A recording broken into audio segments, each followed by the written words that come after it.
Montoya now down into the 1:13 second bracket range. He's 1.1 seconds quicker than Tracy and Franchitti. Cristiano D'Amata started 17th. He's now 10th. Jan Bigas? Barry Green on the radio to Paul Tracy doing a bit of cheerleading. Says, come on, Paul. If you can't catch up to Montoya, let Dario go. So he's trying to get Paul Tracy up to speed. Wants him to close the gap on the leaders. Montoya comes through. Oh, look at Tracy use that curve. What we're going to see is Dario wants as good an exit as possible off this corner to get a run on Paul going down this long straightaway. Try to set him up for a pass on the inside. If he can't get that done, he's going to try to exit turn 6 like he's made his passes in the past. See Dario sideways at 160 miles an hour there. Now he's not close enough to get it done here, or is he? Well, no. Oh, and he may lose. No, he saves it. No, we apologize for that. Dario obviously thought Paul was going to breathe the throttle a little bit and let him down the inside. He took a big risk going in deep there offline. Dario's got to be very careful here. He's got to keep his focus, get back up behind Paul.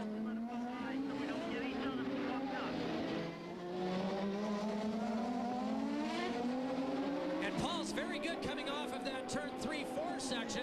Oh, wow, that was close. P.J. Jones. P.J. loses it as they come behind. Whoa! P.J., that was Michael coming up on him. It looks like he's got damage to the rear wing there, Paul. Now Franchitti tries to make the move to the inside. And in fact, he gets the position. Now watch Dario take off from this stage on. He is obviously quicker. Let's watch a replay. Paul gets into the back of PJ. PJ's a little late on the turn-in for the left-hander into the chicane. Clouts the wall there into the tires. Moreno makes it through, but look at Michael. Oh, man, he just gets around the outside of him there. And PJ's able to continue on as well. Oh, Montoya in all of this pulls 6.7 seconds ahead of that battle for second place, with Franchitti now in second, and Tony Kanaan was able to get around Mimo Gidley for 12th. Gidley's having a pretty nice weekend here. Driving for Peyton Coyne operation. Pitcher reporting that P.J. Jones will in fact be into the pits shortly. Montoya is the leader, pulling away once again, now followed by Franchitti, then this man, Paul Tracy. Roberto Moreno is just behind Tracy, and Carpentier is in 5th place on the course, followed by Richie Hearn. There's the rundown for you after 50 laps. We'll be back after this message and a word from our ABC station. Is the leader, Franchitti, and then we're showing Moreno in there, and part of that is that there have been a couple of incidents that have affected several of the cars. Roberto Moreno comes into the pits. Look at the steam coming off of the cars off, but that's obviously a much longer stop than one would anticipate. This is Paul Tracy going to come up, and there he is. Now watch this. Catches the wall, just barely brushes it, trying to chase Moreno. And then P.J. Jones came into the pits, and he climbed out of the car after a few seconds, Jan. Yes, and after a great ride at the beginning of the race, unfortunately it's over for P.J. Now looking back, you think going to slicks was a mistake? Yeah, it was bad to worse. You know, we just didn't have a very good car in the rain, and I got in a little deep down there and had to go and run off. So we got in the back and got locked down, and we were having a hard time, and so we said, let's go to dries and take a gamble. And I had to stay on the dry line, and Paul was trying to get by me, and, you know, it was just one of those deals. It wasn't his fault. It was just, you know, I was going so slow because we were on dry tires, and I couldn't get off the dry line. And I feel bad for him. You know, Takati, Quakers State team did a great job. We'll get him next week. Well, he says dry tires are not the idea. We're hearing some guys might try it. Thank you. Richie Hearn into the pits. He was running as high as 10th and having a good run. Remember, he's one of those that had not stopped. This is on the 54th lap. His last pit stop was on the 7th. Hey, Richie, you're doing real good here, buddy. You're going to have to keep your cool and keep it on the black for the first few laps. Do the best you can. John Della Pena, his car owner, talking to him. Now, what's Montoya going to do, Gary Gerald? The slicks have been moved to the wall. Oh, no, big problem. let's interrupt. Yeah, very big problem. Greg Moore hard up against the wall on the outside. Yeah. They've got to be very careful because as the drivers come around, they'll see his car. They may not scan the piece of the front wing picked up on the outside. You can see he got out in the water. The car just understeered, just pushed right onto the wall. Big contact. The nose cone sliding back onto the racing line there. And with a lot of pieces out there, look at it grind away the plate on the bottom and throw sparks. With the car sitting where it is, they go to the full course caution. You see the corner workers giving it, and you see the sense of dejection within the crew. Montoya continues as the leader as Greg Moore climbs out and away. Franchitti followed by Tracy. I think we demonstrated Moreno as being in third place, but we did that just as he headed into the pits. So with that stop, Franchitti, Tracy now run second and third. And that was a tough break for Richie Hearn because he was up to sixth place. He pitted just before that yellow. Now we watch Greg again. You can see once you're offline just a little bit, and keep in mind he and PJ had come in for those slicks. We talked about it. It's an impossible situation with this combination of dry and wet. You get a little bit offline, and that's all it takes on these temporary street courses. Fourth DNF this year for Moore, Jan. Yes, and we've certainly documented the fact that he and PJ were on those slick tires, and we just heard PJ say it wasn't the way to go. And right behind us, his teammate, Jan Magnussen, made a pit stop, and what they do, they put on slick tires. So we've got a few guys out there still taking chances, and it certainly seems from the Greg Moore wreck and from what we heard from PJ Jones, that is not the way to go right now. Let's go a little further down the pits. What's Montoya thinking about now, Gary Gerald? Yeah, we were starting to detail that, Paul, when Greg Moore had his problem and got into the wall so hard. The slick tires had been moved up to the wall for Montoya. They were anticipating about 5 laps he might make a change. But Montoya has radioed in under the yellow to Chip Ganassi, saying that he thinks his rear tires are junk. You know, he's got the rain tires on. Now, I say junk, that's a driver term in this situation where he's looking for moisture out there. But will they, in fact, make the change? Because now they've added another set of rain tires up on the wall. And I think right now what we're hearing is that Montoya does not think he would be comfortable on slicks at this juncture. So while several came in, Montoya stays out. So do the Cool Team green cars. And here is Greg Moore. A long walk back. Going to receive the applause of his crowds here, though, because this is really his hometown race. Michael Andretti. We anticipate him in shortly. Mark Blundell is already in. Fellow who started out so well and looked so good, now 13th as he came into the pits under the full course caution. Also in is Michel Jourdain Jr.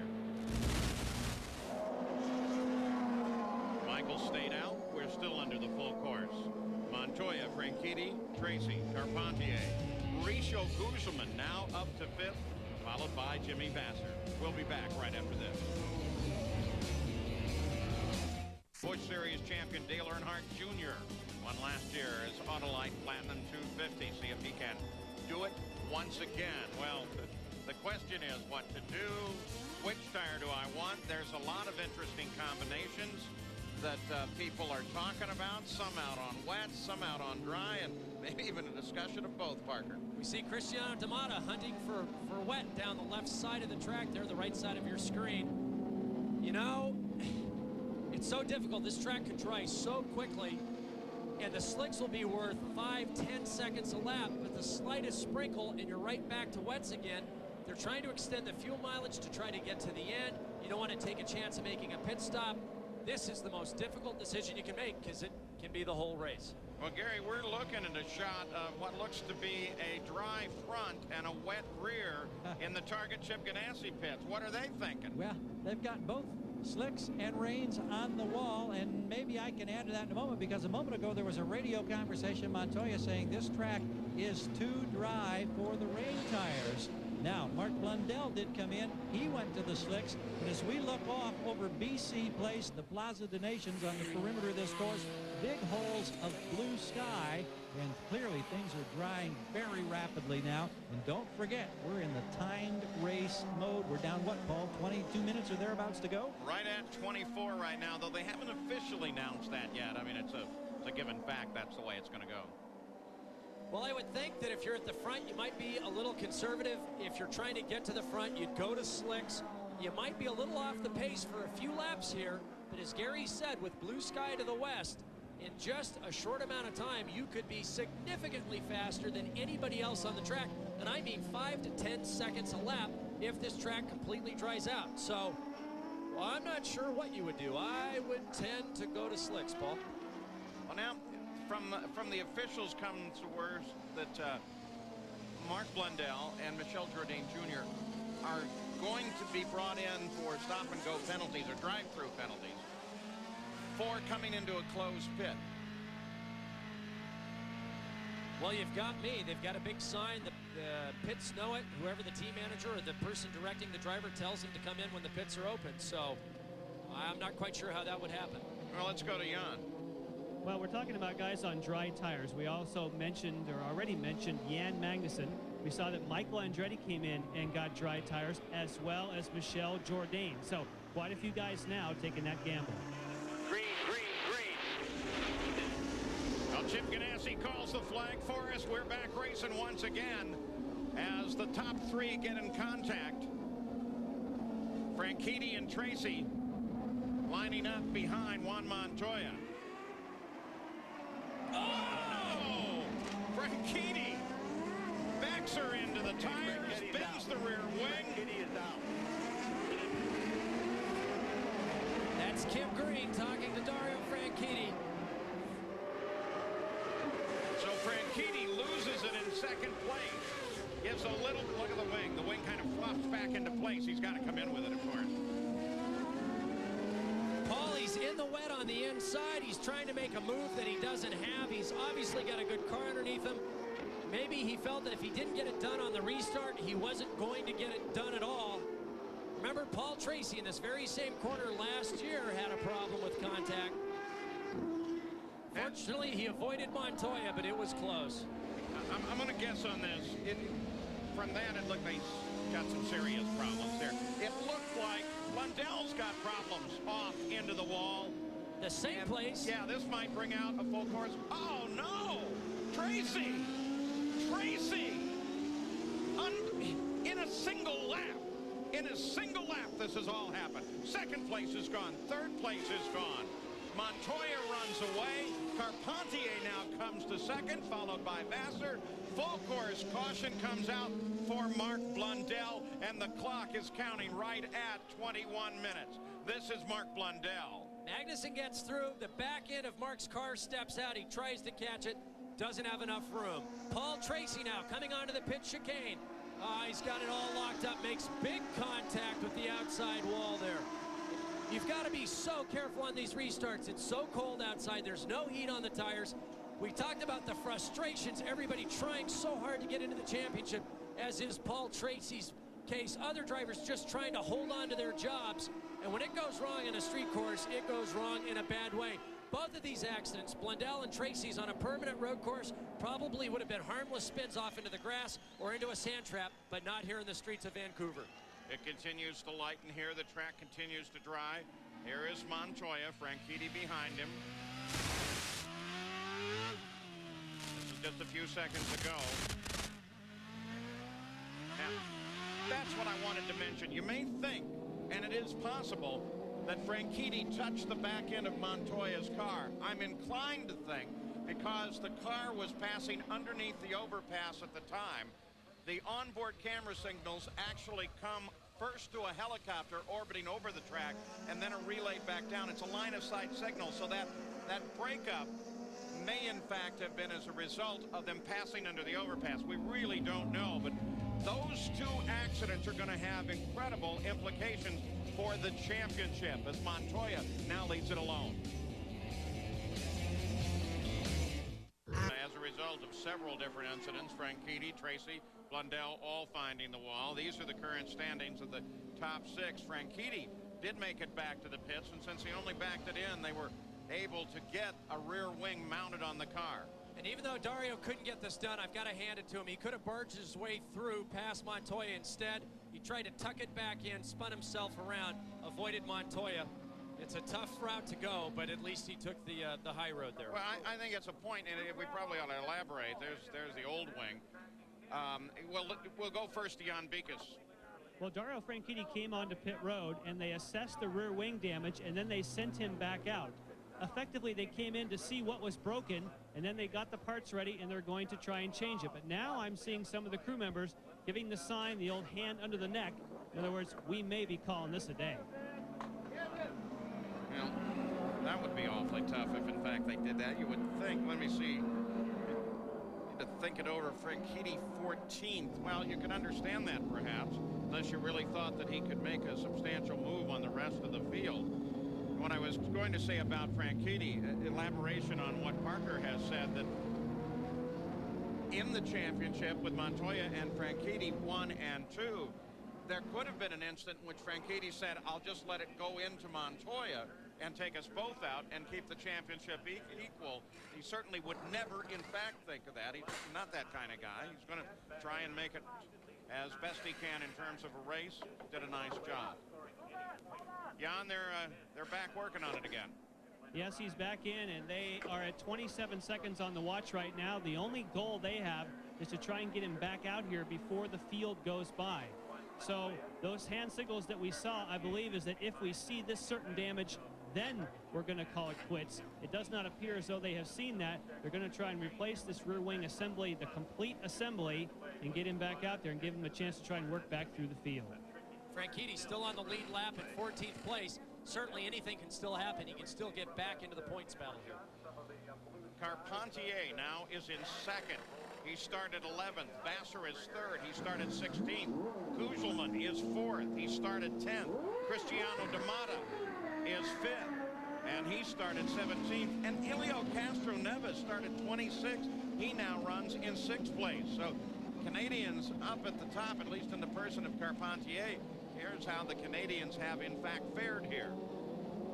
And they come here, the crowd supports them terrifically here. It's a very, very pro-race community. Just witness the fact that the stands are all but full given the heavy rain. Now, let's go racing once again as Montoya leads Carpentier. Remember Carpentier, neck injury at Detroit on the streets there. Now in second place, looking at Montoya. Aggressive, skillful, young Canadian driver.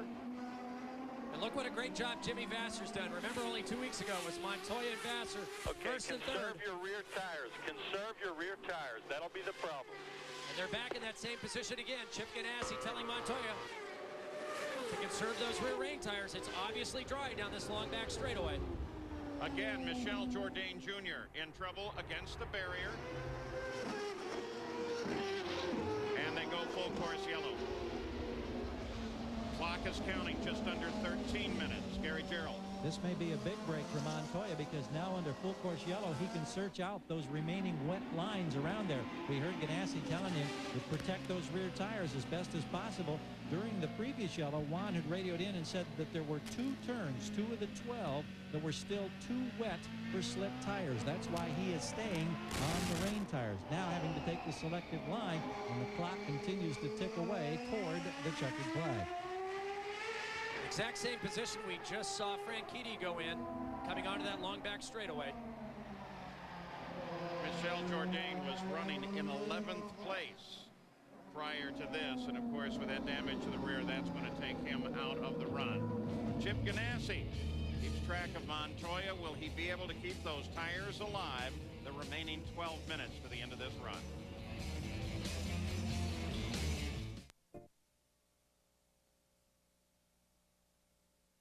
Have you been in an auto accident? Are you now suffering from headaches, neck, or back pain? And we are in the last 10 minutes, the official word now going out of a timed race here. So just 9 minutes 47 seconds to go with Juan Montoya in front under full course caution. They're trying to get the course clear of Michel Jourdain Jr.'s car. And coming up next, as soon as this race is over, is going to be World News Tonight, Sunday. We'll carry you to the checkered flag. We won't be able to talk with the winner because we're going to run about 10 minutes over time, but network's going to stay with it. Paul Tracy, incredible problem into the wall, heavy damage to the car. Jan? Yeah, what a great day for Paul Tracy until that moment. What happened, Paul? Well, when I got around Juan, when I spun around there and bumped the wall, I think, you know, I'm pretty sure it bent the toe link, and the car was getting increasingly worse and worse oversteer as the toe link was getting more and more bent. And finally, I gave it another brush against the wall, and that kind of bent it even more, and the car was really, really poor in handling, and I was just really trying to stay on the track. And then finally, over there in the last chicane, it broke. And I went to the back of the car, and the left rear toe link was broken out in half. So disappointing day for the Team Cool Green, not only for me, but for Dario. You know, we could have probably finished 1-2 if we'd have, you know, kept it off the fences. Very disappointing day, especially for the Canadian fans. Thanks. Thank you. Costly to him in terms of the championship as well. Franchitti being posted currently in 13th, Paul Tracy in 18th. It's Tracy's 4th DNF of the year and the 2nd in a row. Now in 1 week from now, the Champ Cars of the Kart FedEx Series will be in Monterey, California for the Honda Grand Prix of Monterey, featuring the Shell 300, and the coverage there will come on ESPN with the pre-race coverage on Kart Today on ESPN2. That's next Sunday, and then back on ABC on the 26th of September. It'll be Houston, and it'll be good. This battle for the championship is going to relax a little bit now with the finish of this race. Montoya is going to take a healthy bite out of the points, while his closest competitor, his only true competitor, Franchitti, is not going to score into the points, and so that will be costly. But still, you've got Laguna Seca, you've got Houston, you've got Australia, and you've got Fontana yet to run, so it's certainly not over. In our Toyota Spotlight, we want to take just a very quick look at a recap of this race that started at a lot of frustration early on, more than the share of spins against the wall. Saw some of the key contenders being taken out. A very busy and very damp day here at the Concord Pacific Place in Vancouver, British Columbia. Those two are probably the most important, if not spectacular, situations of the day, taking out Paul Tracy, but more importantly, taking out Dario Franchitti, who was the chief contender in the championship against the rookie Juan Montoya, who now leads this race ahead of Patrick Carpentier and then Montoya's teammate Jimmy Vasser. As we get ready to go green, this track with only a few places now is absolutely dry. The guys are out on slicks, might be able to make some substantial improvements with just over 7 minutes left. Going to come down to the line already. He begins to pick up the pace. Green flag flies. Single file into one on what looks like a very dry track. 6 minutes, 7 seconds to go. The problem they'll face here is the racing line's dry, but offline it's still a little bit wet. So if you stay online, it's going to wear your tires. You get offline, you're going to need those tires. Montoya, boy, look how the back end comes out whenever they pass through there. Not just the leaders, everyone. Once again, look how good Montoya is on this restart. Able to gauge the conditions, his own abilities, the car's conditions so well to get the most out of that car right from the green flag. We're watching the Molson Indy Vancouver World News Tonight Sunday coming up immediately after this race. If you've tuned in for that, enjoy the Kart FedEx Championship Series for the final moments of the Molson Indy Vancouver here. 5 minutes, 17 seconds to go. No attempt at any real attack on position. And Carpentier now struggling to keep up with Montoya. It's going to take a few laps to get some heat into these tires for the drivers to assess the conditions of the track and their cars, but they're running out of time quickly. Vasser, there is Mauricio Gugelmin. Remember, he had problems. They had to go to the backup car to be able to start this race. Started in qualified position, and it's paying off for him. He's currently sitting in 4th place, driving for PacWest. And Paul, a huge cheer in the grandstand behind us at turn 1, pit out, as the sun, for the first time today, breaks fully through the clouds. This thing will drive very quickly in the final minutes now, particularly, remember, 2 corners where it was still too wet. Could it be a problem for race leader Montoya? Well, it could, in fact, be a fairly major problem for Montoya. Sunshine all on the main stretch now. I just don't know if they've got enough time to take advantage. That is, the slick-equipped cars, if those drivers can take advantage of the guys that are still on reins. Remember, they have to go offline in order to get the passes done, and I think that's where the problems may come. Watching Mauricio Gugelin, remember, it was just 2 years ago that Mauricio won his first and only Champ Car race here at Vancouver. Good to see the Pac West team running so strongly again this weekend. This thing may be about to pay off for guys who decided slicks is the way to go. It's dry on the line now. Sun is out. Boy, look at how the sun brightens everything up. Look at Castroneves all over the back of D'Amato with Tony Kanaan looking for a way. Remember, these used to be head-to-head competitors in Indy Lights just a few years ago. There's Richie Hearn. Richie alongside Montermini. Montermini just behind him. He has had a good run today, sitting in 8th. Everybody lined up here is taking a look at a fight for position. Montoya's 3.2 seconds out in front, but remember, they're concerned about his tires. They may not be able to carry him the remaining 3 minutes to go. Richie Hearn on slicks, looking for a way past Tony Kanaan. Oh, I don't think you can go 3 abreast down there, Paul. Tony Kanaan trying to go around the outside of Castroneves. Richie trying to go around the outside of Tony. He's obviously much quicker, Richie Hearn is, on these slicks. He just can't figure out how to use that speed advantage. All of this a fight for place. Got a glimpse of Michael stepping to the inside there. Cristiano D'Amato's now gotten some breathing room. Look at Richie Hearn. He knows he's got to get this done in the next two and a half minutes. 2 minutes, 15 seconds counting in the run. Montoya out front by 4.4. Battle continues. Now watch Richie's exit coming off this corner. He turned in very late, exactly what he wanted to do. A late apex, trying to maximize his speed down this long straightaway. This is when guys start to get desperate. They know they've got to get it done.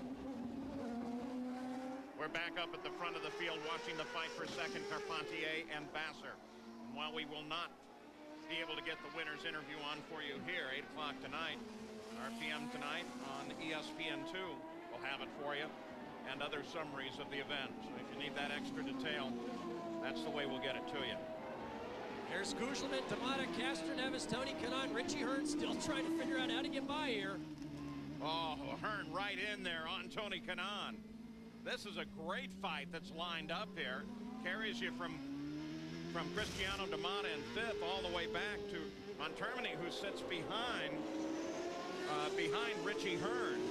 And Michael's right there, and so is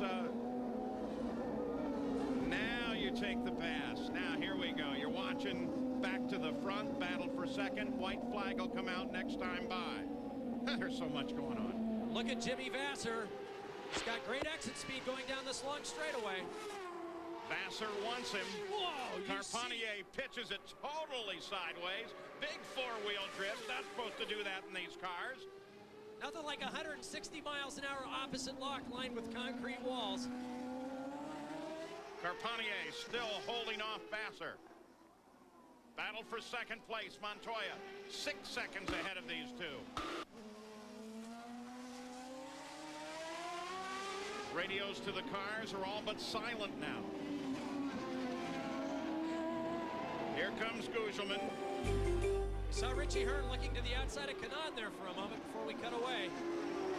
Back in front to Montoya. He will see the white flag. There it is. Montoya now knows there's one lap to go in this timed race. The clock has in fact just run out as he crossed the line, so Montoya flashes across. Plus 7.5. Plus 7.5.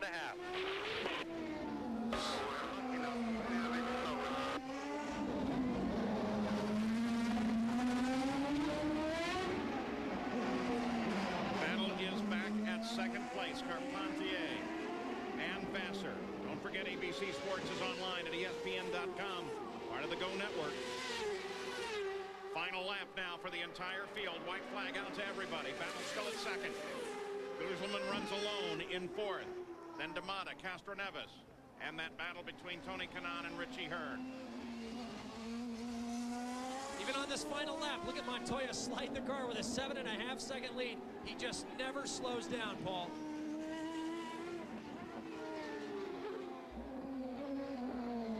Montoya working the final corners now. 7.5 seconds, as Chip Ganassi told him. Coverage coming from CBC. Go easy, go easy.